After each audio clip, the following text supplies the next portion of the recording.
انسان کے لیے جو قریب دلیل ہے نا وہ اس کی اپنی ذات ہے۔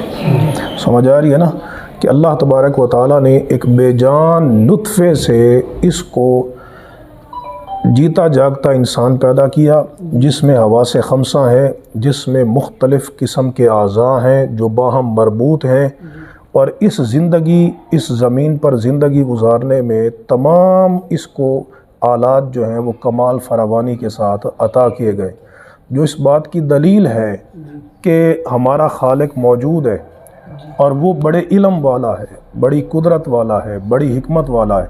سمجھ آ رہی ہے نا؟ اگر ہم یہاں زمین پر بغیر آنکھوں کے ہوتے تو ہم زندگی کس طرح گزار سکتے تھے؟ آج جو انسان اتنے کمالات دکھا رہا ہے، تو اگر اس کی بصارت ہی نہ ہوتی تو یہ کمالات کیسے دکھا؟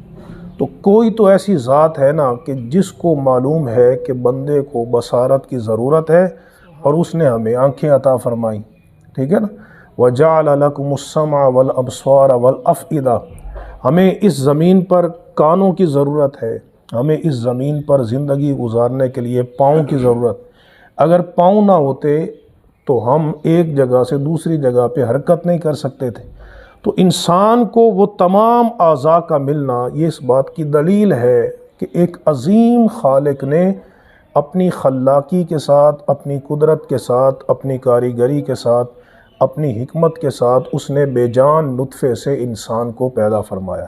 تو پھر اس نے کوئی فضول تو پیدا نہیں کیا نا، جو اتنا علم والا ہے وہ عبث کام کیسے کر سکتا ہے نا، فضول کام کیسے کر سکتا ہے؟ تو فرمایا ما خلق اللہ السماوات والارض وما بینہما الا بالحق، کہ اللہ نے آسمانوں اور زمین کو نہیں پیدا کیا اور جو کچھ ان کے درمیان ہے مگر حق کے ساتھ۔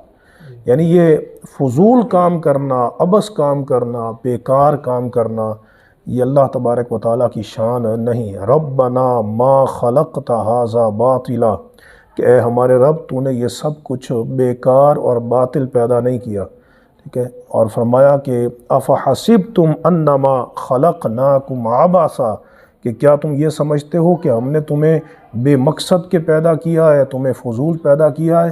عبث کام کرنا اللہ رب العزت کے شایان شان نہیں ہے، وہ حکیم مطلق ہے۔ تو اس نے یہ جو انسان کے لیے ساری کائنات کا نظام بنایا ہے تو ایک مقرر میعاد کے لیے، اور وہ یوم آخرت ہے۔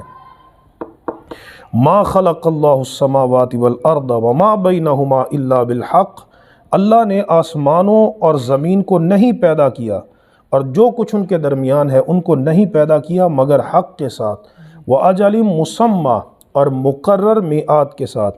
کہتے ہیں یہی وجہ ہے کہ وہ زمین اور آسمان وہ فنا ہو جائیں گے اس کے انتہا کے وقت، اور اس کے بعد پھر اٹھنا ہے۔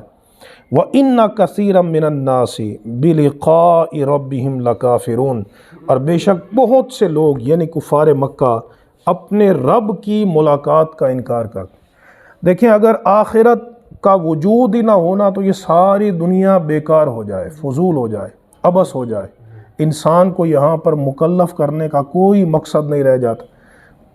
اگر آخرت کا وجود نہ ہو تو انسان کو یہاں پہ جو پیدا کیا گیا پھر اس کو مکلف کیا گیا، یہ اس بات کی دلیل ہے، اور اس کے لیے لیل و نہار کا نظام بنایا گیا، سورج طلوع ہوتا ہے، غروب ہوتا ہے، یہ اس بات کی دلیل ہے کہ اس جہان کے بعد ایک اور جہان بھی آئے گا جس میں بندوں کو ان کے اعمال کی جزا دی جائے گی۔